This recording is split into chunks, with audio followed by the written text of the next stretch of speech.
Good morning.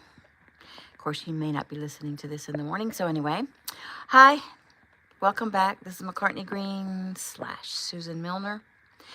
And we are getting ready to read chapter 16 of book number 1, A Healing in Jesus' Name.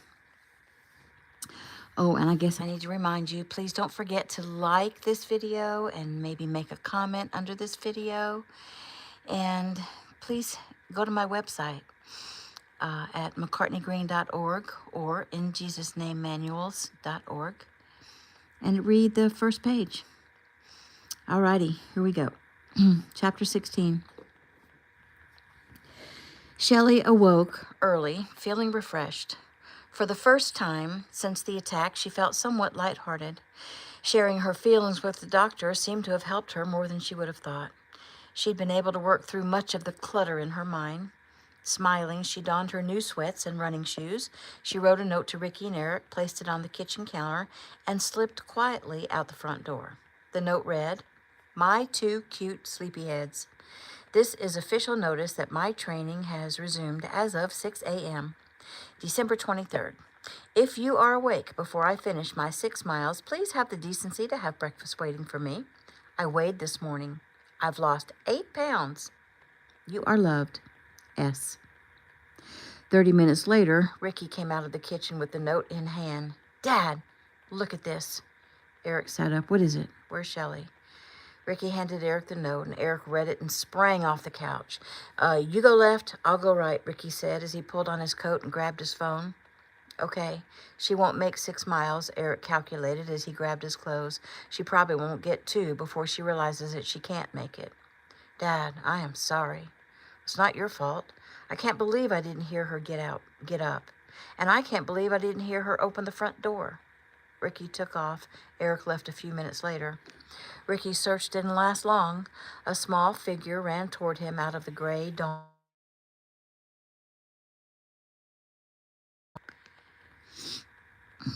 Sorry, I got a phone call. I don't know if that makes it stop or not. Let's see. Okay.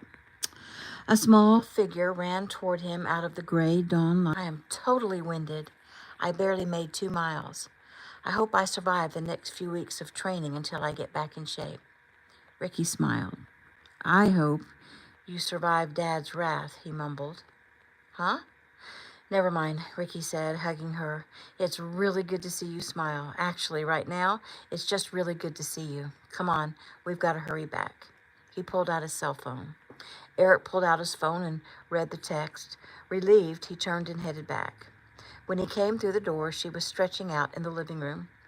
He reached down, pulled her to her feet, searched her face for a moment, hugged her rigorously, and spoke to her softly. "Shelley, you scared us. Honey, please don't leave this apartment alone. Not ever again. Not until we find this guy." The happy feeling left her as she realized that she'd erred. "Oh, I am so sorry.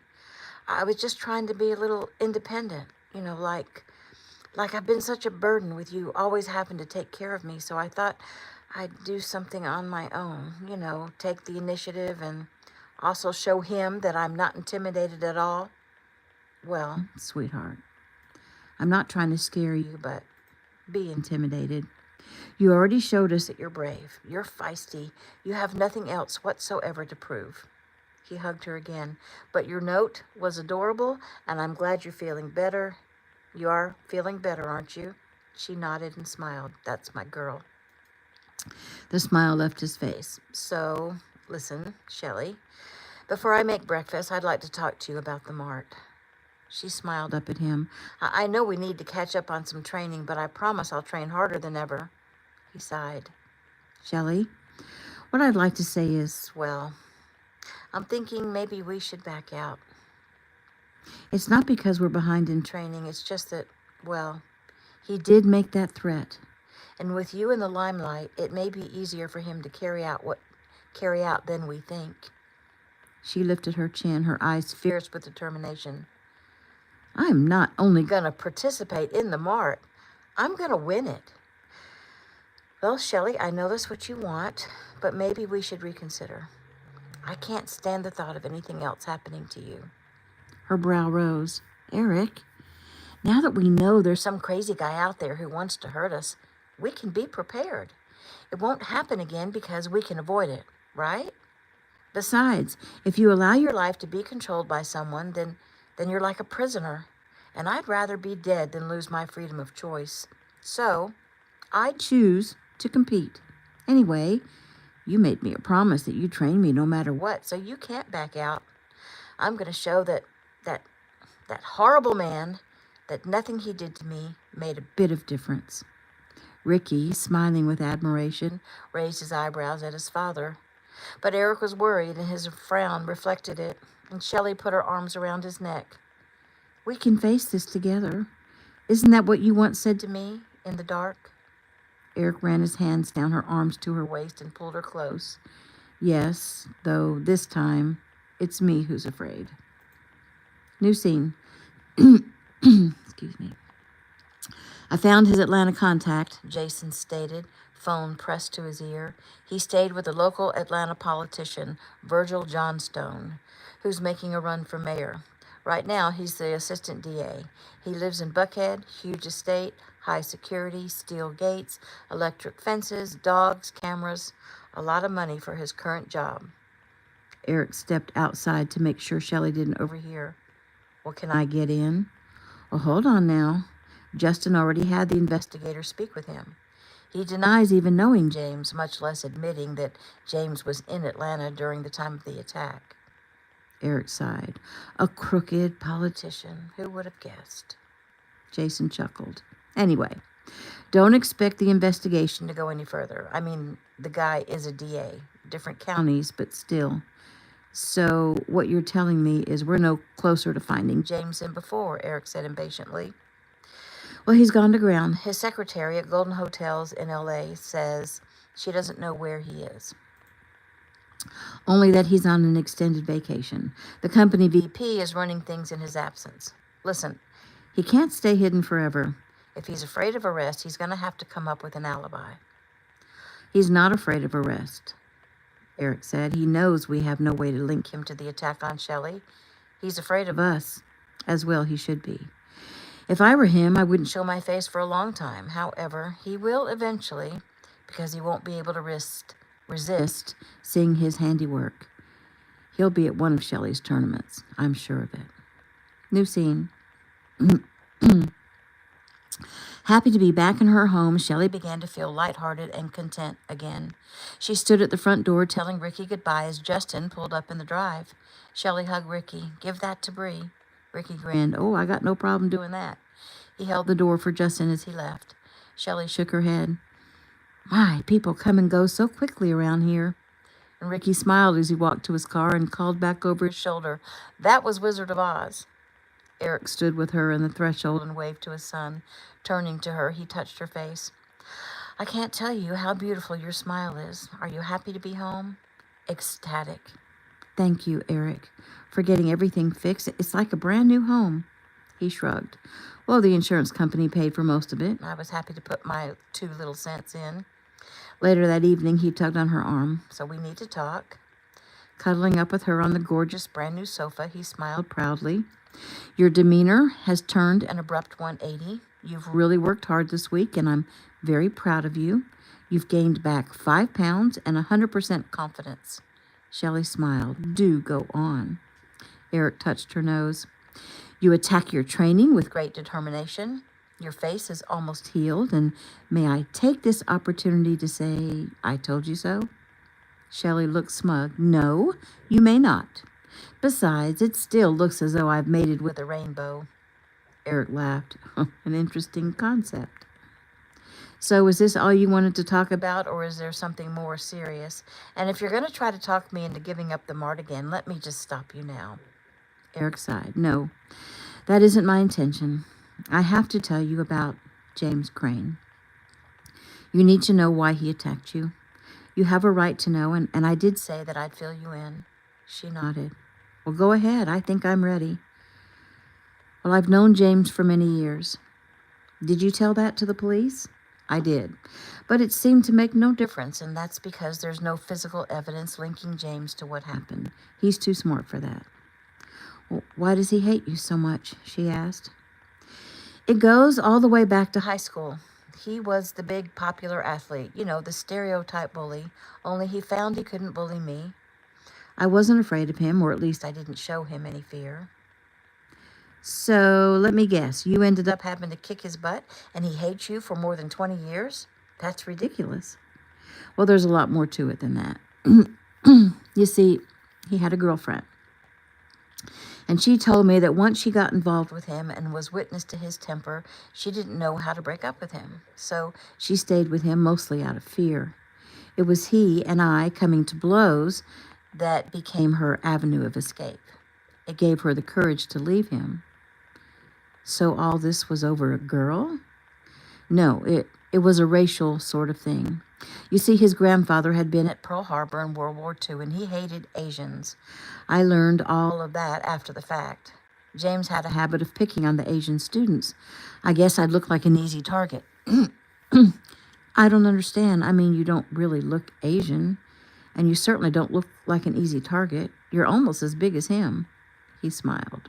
Well, he's got at least 4 inches on me, and I must have looked Asian enough to him. And I did hang out with the Asian kids. And I admit, I brought myself to his attention when I stepped in to help out a couple of friends that he and his buddies were messing with. I couldn't just stand by and allow him to pick on kids a lot smaller than him. So I warned him to back off. And he'd brag to everyone how he was going to get me for mouthing off. And as it turned out, he was the easy target. He made the fatal flaw of underestimating his enemy. I took him down quickly and easily, but the bad thing is, I purposely shamed him. I mocked him. I went too far. I was young and angry, and I didn't go easy on him, and I did it in front of all of his friends. Shelley nodded. So, where does the girlfriend come in? Well, soon after that fight, his girlfriend came to speak with me. She actually apologized to me for James trying to bully me. She and I became friends, and she began to feel safe enough to break up with him. She soon became my girlfriend, and eventually, my wife. He stopped a moment to allow this piece of information to sink in. Oh, that was Anne? Eric nodded. I didn't coerce her away from him. Taking her from him wasn't my intention. It just happened. Chemistry, I suppose. Of course, he didn't see it that way. Her being white and me having Asian blood grated on the guy. I think it really tormented his soul. I actually think he lost his mind. He vowed to win her back. After we married, he literally stalked us. He sent threatening letters to Anne. He did stupid stuff like keying the car, throwing rocks through the windows. He backed off, though, when Anne became pregnant with Ricky. Were you still in high school then? Oh, no. We were 18. We just graduated. Actually, I was 17 when I graduated and turned 18 the next month. And Anne and I married right after high school graduation. I was headed to college, and she lived with me in off-campus housing. We had over 5 years of peace. But after Ricky's 5th birthday, the threats began anew. I'm not sure why. It was difficult to understand his sick reasoning. We worried about Ricky being in school away from us. Or was he at a public school? Yes. Money was tight back then. We scraped some together, though, to hire a bodyguard for a little while, which is all we could afford. However, it became apparent he wasn't interested in Ricky. He'd call Anne when I wasn't home and tell her how much he loved her, how he forgives her for leaving him. But when she wouldn't reciprocate, he threatened to ruin me. He's not dumb. He'd become pretty powerful in the business world. He owns Golden Hotels. Golden Hotels? Wow. She frowned. You said he studied martial arts? When? Well, he began studying ninjutsu right after I kicked his butt, and he's never stopped. He never gave up trying to win Anne back, and when she became ill, he blamed me in his own twisted way. In fact, when she died, he wrote me a letter accusing me of her murder and saying that he'd never forgive me for taking his woman from him. And he stopped and took Shelley's hand. What? And what? She demanded. Well, I don't want to frighten you, he said. Well, Eric, I'm already frightened. I may as well know what to be frightened of. Eric looked into her beautiful brown eyes. He said he would never forgive me for taking his woman, and one day he'd reciprocate. I didn't think much about it because, after all, the woman I loved had just passed away. I never dreamed that 10 years later I'd fall in love with the most wonderful woman in the world. I'd forgotten all about the letter. I hadn't heard from him all these years. He's so sick that he waited all this time for the right circumstances, and now he has you to use against me. This time it was me who underestimated my enemy, and you ended up paying for it. When I found you that morning, I thought you were dead. I'm not even sure why he didn't kill you, except for what he told you. That would be too easy. Well, I don't intend for him to get another chance. Well, then, what happens now? I mean, do we just wait until he tries again? Well, I have friends in almost every state on the lookout for him.